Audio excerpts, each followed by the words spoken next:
Good evening, guys. I want to welcome everyone back to another segment. To the soccer fans who already know, the fifth round of the Europa League just wrapped up a few hours ago, where Red Star took on Hoffenheim at home in Belgrade. The match finished 0-0, far from a pretty match for Red Star. The most important part, obviously, is going through to the knockout stages with the draw. Like I said, it wasn't a very pretty match. Once again, Red Star were handicapped to say the least. A bunch of players that are starters didn't play. So Katai, the main man, Ivanic is basically the second guy in terms of a setup guy, didn't play either. Rodic is still out.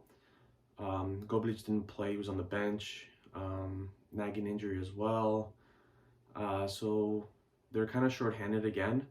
But the most important part, I guess, is going through, and the team held it together, to say the least. They didn't create much going forward at all.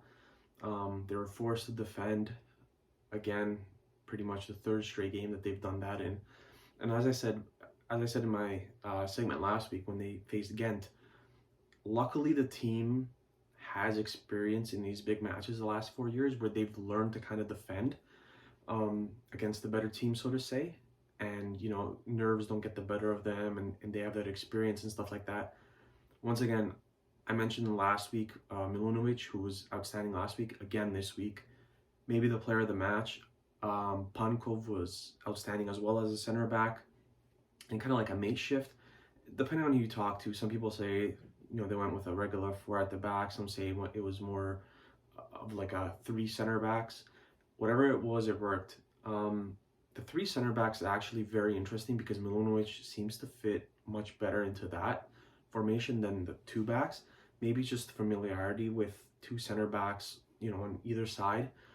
One center back on either side, and it maybe just more comfortable for him because he looks much more comfortable than with four at the back. I thought Sonogo and Petrovic were actually really poor the first half. But in the second half, Sonogo really took the game by the horns and kind of shut down anything that Hoffenheim had coming going forward. Attacking again, there wasn't much there. Everything can't go through Ben and Kanga. Other guys need to step up. Spiridonovic did nothing again today. The only reason why I think he even got the start was because he played well over the weekend against Rad. So I can only think that's the reason why he started. Vukanovic, there was some talk that he had coronavirus, but he tested negative. Gabric was on the bench. I guess he's still feeling side effects of an injury because he hasn't played. No one's really taken that position and kind of run away with it because it's every game it's someone else playing on the wing. And I think the team as a whole did well to defend, I guess. They didn't want this to come down to the final game. Although even in the final game, they would have to lose by 4 goals for Slovan Liberec to go through to the knockout stages. But I mean, it's done now.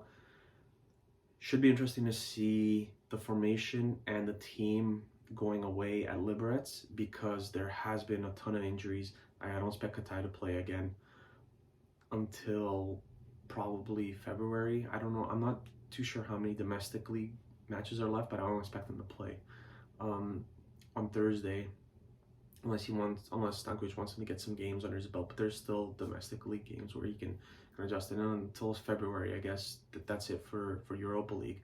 But something that's a little bit worrisome off the top of my head, I think Falcinelli has scored 1 goal in the group stage, and even if it's 2, it's still not a lot.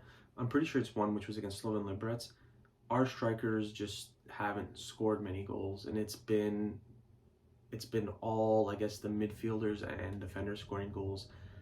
The one thing I'll say is Falcinelli does an incredible job of fighting for the ball and earning free kicks and stuff like that. So that's like the part of the game that you can't teach someone, that you just kind of do. So he's done exceptional in that aspect, but he needs to kind of get his confidence going here.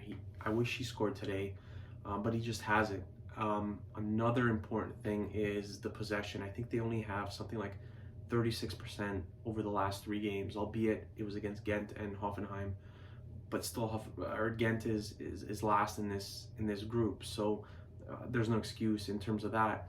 it was something like 33, 36, and 39% the last 3 games. That's got to get better because they need the ball once Katai and I think Ivanic get back. I think you'll see those numbers go up depending on who they play, of course, in the knockout stages. But that's a part of the game that needs to get much better, and creating opportunities, which they created nothing today. And it seems like every time they got the ball was way too ahead, unfortunately, where you couldn't catch up, or there were errant passes, or it was an offside. Like there was, I guess when you don't have the ball so much in your feet, you kind of lose that confidence, and you just kind of do whatever with it, and it feels like there was just no flow offensively. There was zero flow to the match for Red Star. Hoffenheim had some great chances. Milan Borjan again, my goodness, 2 or 3 incredible stops to keep the game at 0. So I'm looking forward to the Slovan Liberec game, just because it's the last one. It's the 6th match day. What kind of formation we use, the players that we use, and I'm excited for the knockout stage. I've always said when it comes to knockout stages, give us the biggest and the best opponents, because it's a real measuring stick of how far you've come. And so the Arsenals and stuff like that, I would love a matchup against teams like that. So yeah, off through the knockout stages. So far, what's that? 10 points. I mean, life is good, I guess, now for Red Star, and it's kind of expected getting to these stages of Europa League. So it's great to see the team put forth a great fight. Everyone fought together. I thought the setup was really well, and just that the offensive game needs to get better. But I mean, we're off through, and I'm happy about it.